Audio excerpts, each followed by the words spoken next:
merasa ada suara yang tak pernah benar-benar hilang dari kepala kalian. Bukan suara orang, bukan musik, tapi bisikan dari masa lalu. Aku Ari, seniman dari kota. Di galeri, aku bebas. Di panggung aku lepas. Tapi di tanah kelahiran ini, semua terasa terikat, penuh pamali. Larangan-larangan sejak kecil. Jangan bersiul malam hari, jangan keluar rumah saat maghrib, jangan duduk di batu besar dekat hutan. Katanya bisa mengundang makhluk halus. Dulu aku sering menari di halaman rumah, tapi ibu selalu menarikku. Katanya, tanah ini tak sembarang dipijak. Setiap langkah punya makna. Setiap irama ada asalnya. Karena disinilah dulu orang kampung memetik panting, menari dengan alam, menyanyi bersama leluhur. Tanah ini saksi bisu tempat budaya kita. Aku yang masih kecil percaya, tapi aku remaja menolak, dan aku dewasa mulai mempertanyakan. Apa benar semua itu? Atau hanya cara orang tua menakuti? Oh iya, dulu kakekku sering memetik panting. Katanya,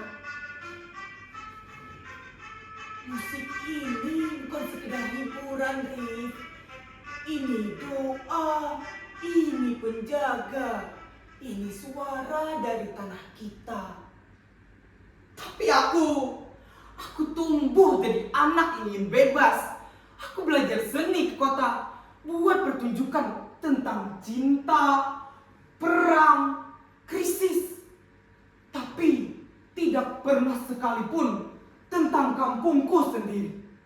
Sampai suatu hari, aku buat pertunjukan yang berjudul Pamali, Seni Melawan Mitos. Aku ubah lengan kampung menjadi tari modern.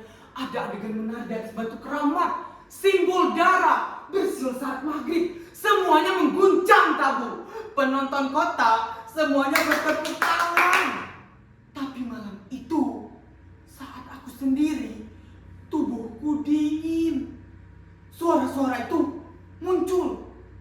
Suara panting, suara ibu, suara-suara yang tak kutulis di naskahku. Kira-kira apa yang akan kau lakukan jika hal-hal yang kau cuma anggap mitos tiba-tiba menjadi nyata? Sampai akhirnya aku putuskan kembali kampung ini untuk mencari jawaban, untuk menantang.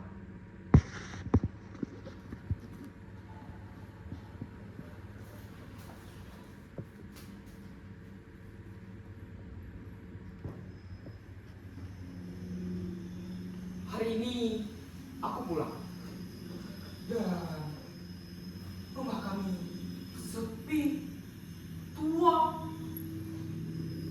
berdebu.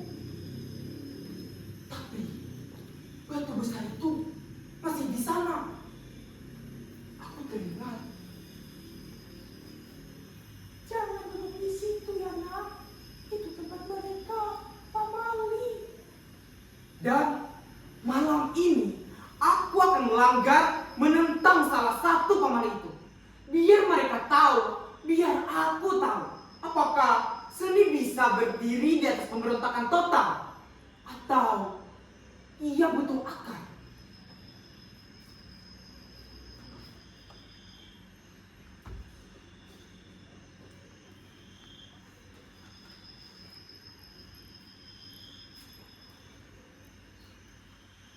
Ini hanya malam biasa, tidak ada yang akan terjadi.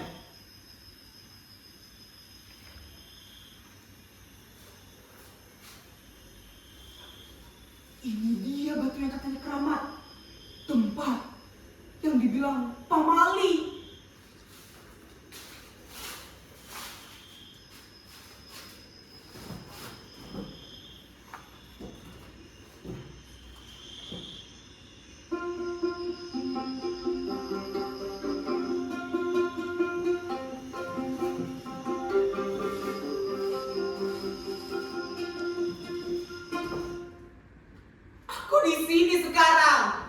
sendiri.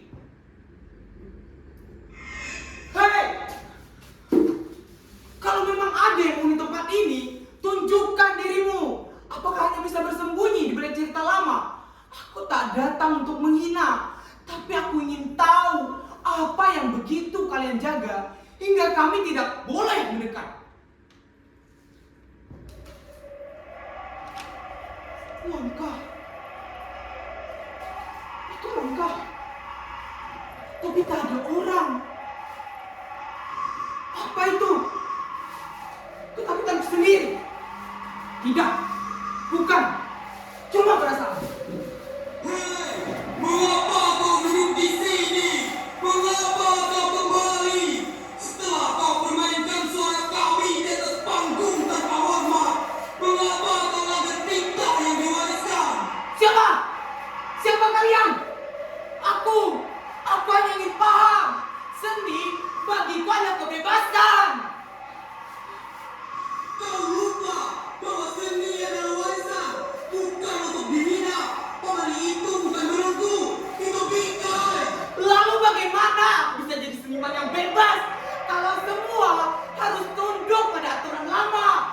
Aku tak bisa hidup hanya dengan mengenang. Aku harus mencipta yang baru.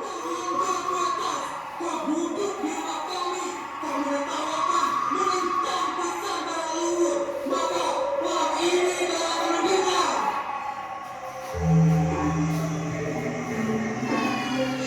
Berhenti! Berhenti! Tolong berhenti! Aku tak tahu. Aku hanya ingin tahu. Kenapa? Kenapa?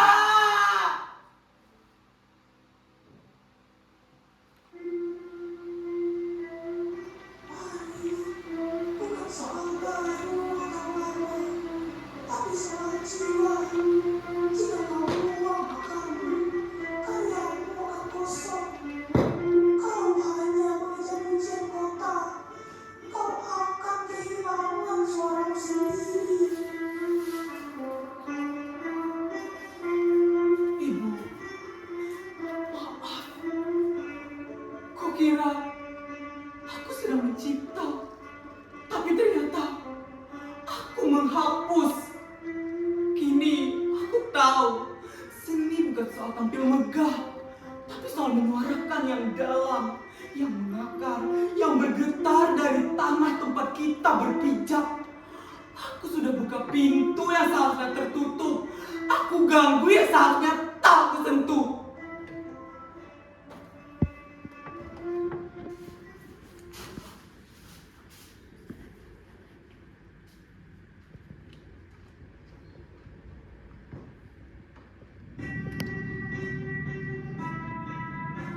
Kini, aku akan buat panggung baru. Bukan untuk menertawakan masa lalu. Panggung ini akan menjadi tempat di mana Panting bergetar, hidup di jari jemari yang muda, yang sadar bahwa bunyi-bunyinya itu adalah denyut jantung peradaban kita.